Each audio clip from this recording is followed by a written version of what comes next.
Hi, this is Rukmini and welcome to part 4 of 5 of the Habits for Health series. If you've not already done so, I will recommend that you watch the first 3 videos in the series and then proceed with this one so that you're able to tie in the information presented all together. So far, we've spoken about holistic health, about physical health, and mental health. And this time, we will focus on emotional health and the habits, of course, that we want to create around it. Emotions, as we know and experience, are a constant in our lives. At any given moment in time, even right now, as you're watching this, you are experiencing a multitude of emotions, not just one, but several emotions at the same time. And each of them is related to a certain aspect, a certain area of your life. However, we often pay attention or recognize our emotions only when they're really strong and then they take over our mental processes. That's when we recognize that we're going through some emotion. Now, it's very natural to experience all kinds of emotions, an entire range from pleasant to unpleasant ones. Ultimately, emotions are a neurochemical reaction to our environment, to our life experiences, and therefore they're absolutely natural. However, our emotional health is impacted adversely, negatively, when we have a sustained experience of the so-called negative emotions or unpleasant emotions. There's a researcher called Dr. Barbara Fredrickson who, through her work, discovered that experiencing positive emotions helps people to broaden their minds. It builds their resourcefulness in a way that they become more resilient to adversity. They're able to bounce back from negative events and effortlessly achieve what they may not have earlier even dreamed of. Right? However, this resilience is possible if people are able to consistently maintain a 3:1 ratio. Right? It's called a 3:1 positivity ratio, which is essential to flourish, to be emotionally healthy. What this means is that so long as about 75% of our emotional experiences are positive or even mildly pleasant, neutral, we can deal with the rest of the 25% unpleasant ones.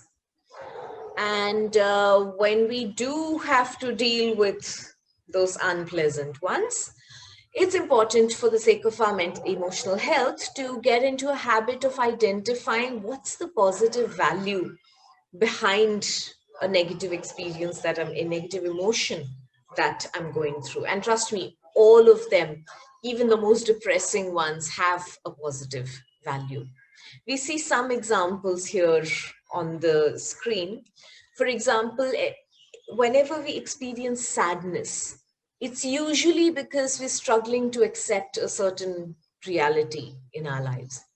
So the sadness can become a clue to understand what we need to work on. How do we need to accept and deal with our experiences? Another example would be anger. There's always a sense of care beneath anger. We don't get angry unless we care about something or someone. Someone could also include ourselves.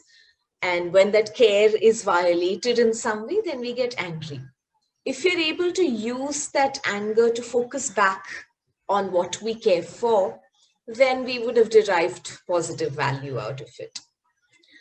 Of course, emotions are complex, so this process of deriving positive value from negative emotions is not as simple as it sounds. It definitely needs effort, it needs time. And remember that in the meanwhile, it's absolutely okay to give expression to your anger or sadness or shame or guilt or any negative emotion that you feel, right? All we're saying is that once you recognize what's happening, make an effort to help turn it around, and don't let the emotion become a mood. Emotions are always transient, they're short term, they last only for a few minutes at their peak. But a mood can be long term, right? The mood is a choice that we often unconsciously make. So don't let an emotion settle into a mood. Some long term practices and habits that we can build around emotions are, firstly, to practice very simply naming our emotions. You'll be surprised how often we don't have a vocabulary for emotions. We're not very precise at naming what we are feeling, aside from using very vague terms like good or bad. So do go ahead and build your vocabulary of emotions in whatever language that you use the most. Also think about and practice expression of emotion in a healthy way, physically safe way. Particularly for negative emotions, we need to regulate expression of emotions. It's important that we learn regulated expression instead of bottling up emotions. And after you master your own emotions, also learn to, as a next step, learn to stay curious about other people's emotions. What are they going through? Can you support in any way? Help them feel safe to express their feelings, just as you manage expression of your own feelings. Help them express their feelings as well. And when they do express, it's of course important to manage our responses to them, right? Because we may react, and it's important to look at how do we respond. And finally, of course, habituate yourself to using feelings as motivators, right? Deriving positive value out of them. If you remember in the part 3 of the series, in the previous video when we discussed mental health, we spoke about taking the neurological high road versus the low road, right? This is a great place to apply that concept, to be able to derive positive value out of negative emotions. Don't let the brain take the low road. You can take the high road with practice. And finally, of course, I'll bring you back to micro habits, which is a constant thread in this series. And we spoke about it right in the first part of the series. So as usual, find an existing anchor, something that you do every day, and then build a micro habit to develop emotional health around that anchor. For example, after I have tea in the morning, I will check in with myself and name the emotion or emotions that I'm feeling in that moment. Right? It's a micro habit. All I'm doing is taking a few seconds, just naming the emotions. I don't have to go beyond that at one point in time. Another example of a habit could be that after I have dinner, I will mentally or physically list 5 things in the day that I'm grateful for. The more we practice experiencing positive emotions, such as practicing gratitude, the more we enhance emotional well-being. So cultivate a habit of experiencing positive emotions. Trust me, you're in charge of that. You're in charge of your own emotions.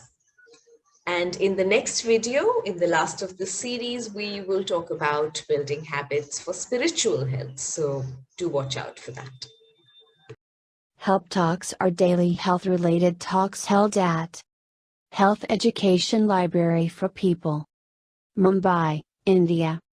For more information visit www.healthlibrary.com. Subscribe to Help Talks channel. Be better informed about your health.